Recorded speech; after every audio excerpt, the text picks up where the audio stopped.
Go.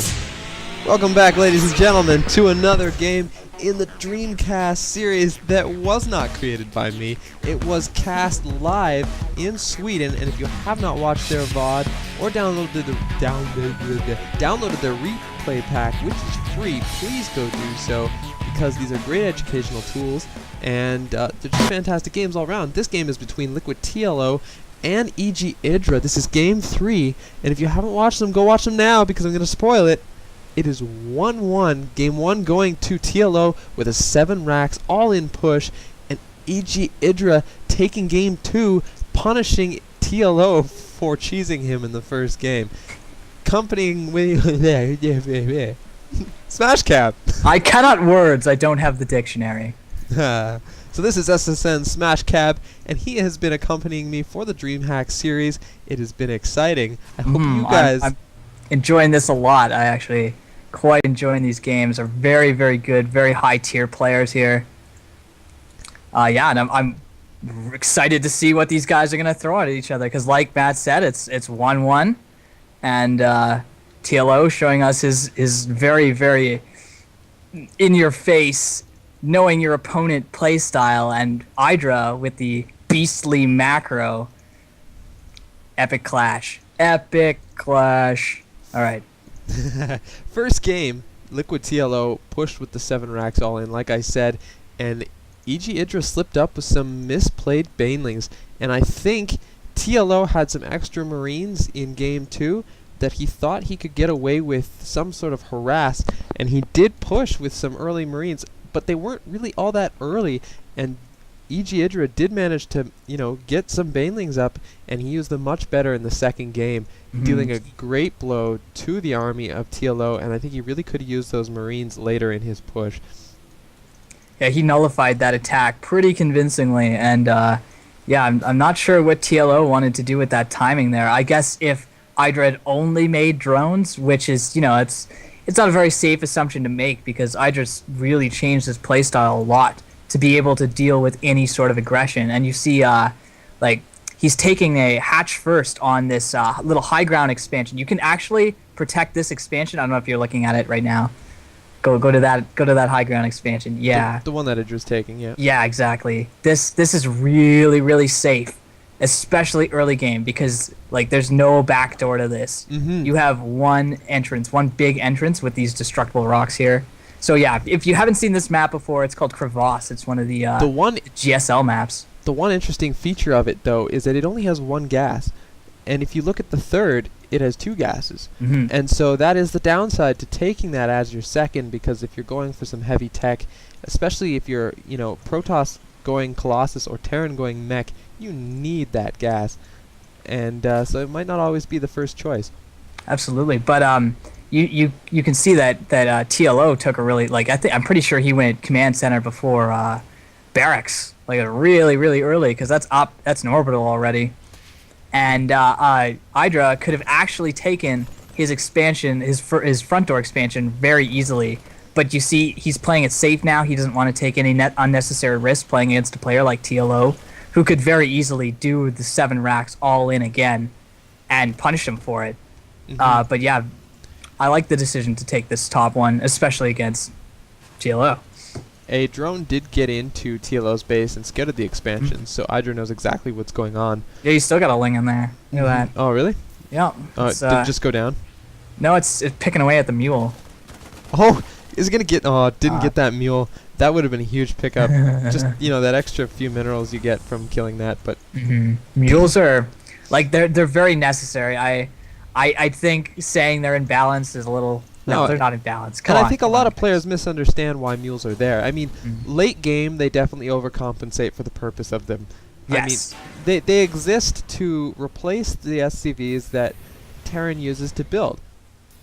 and Protoss and Zerg production of workers is a lot more it's true. Through Chrono and through having 2 hatches spinning. Yeah, you can build 10 drones at once easily as Zerg. Definitely. And getting those SCVs out.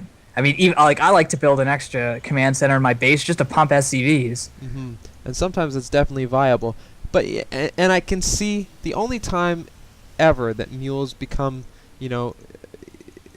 is late game when the Terran player has like, 5, 6, 7 command centers throughout the game, and those mules start to overcompensate for the purpose of them being in the game. But I do not in any way feel that they are overpowered. Yeah, that's sort of indicative of the Terran race as a whole. Is it's a utility race, like a harass-based utility race, and having those mules allows you to do things like strip mine an entire expansion, and like gold specifically. I don't know if any of you have seen it on the. Actually, there's no gold bases in this map, so a little caveat there. But yeah, just the rate that you can strip mine minerals at, you can pump marines like there's no tomorrow. Mm-hmm. So Idra poking with these lings, he does know that TLO has Hellions. There's no pre-igniter on those Hellions, and it's really going to force Idra to get something other than lings. I really like Idra's choice of the third base. He's got, if you look up at the top left, he's got a expansion going out there. Sneaky. Yeah, and TLO, if he goes to deal with that, he's going to be way out of position. Just because of the slow mobility of the Terran army. Yeah, it's a very nice calculated risk. Even if he does lose that, it was worth it to try and get that, because it really didn't put him too far behind at this point in the game. Now, and if he does get it, it's going to pay dividends huge. Definitely. Now, something you taught me about this map, and a lot of tournament-based maps like GSL maps, etc., they did put things like these destructible rocks on the ramps to prevent certain cheeses. Like the bunker wall in. Like a bunker wall in, or even Protoss, like cannon rushes, forge wall ins, early gateways and things like that. And it was a very good point.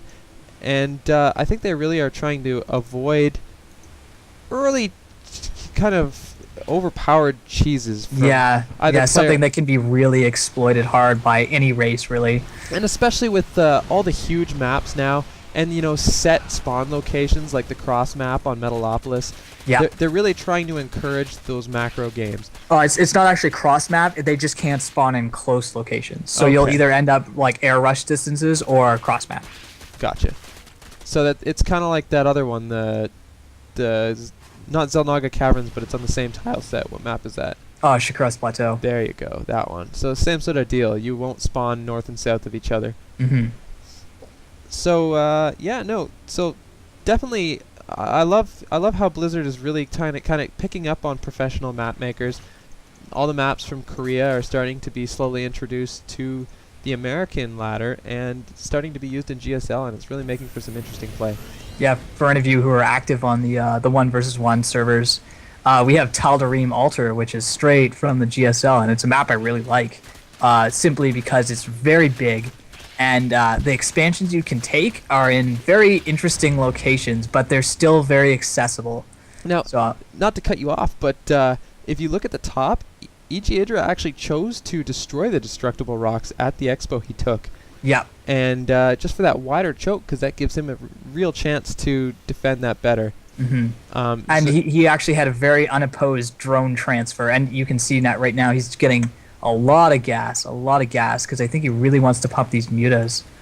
And let's take a look at the units counting. He has 11 already and 3 more on the way. So that's 14 muta. And but once again, TLO does have a Marine Thor protecting his expansion. And good placement on it too. And once again, getting those Zerg melee weapons and getting Carapace for his flyers instead of his weapons. I think that's a really good choice. I do too, and it's not a choice that every Zerg player makes, but it's one egidra makes repeatedly. But he a lot of Zerg players opt to get the Carapace for their Zerglings as well versus the weapons, but egidra always gets weapons instead of Carapace for his ground units for some reason. Oh, he had a little bit of a misclick there. Some stray muta flew into Thor volley, but I think he only lost one, so no big deal there.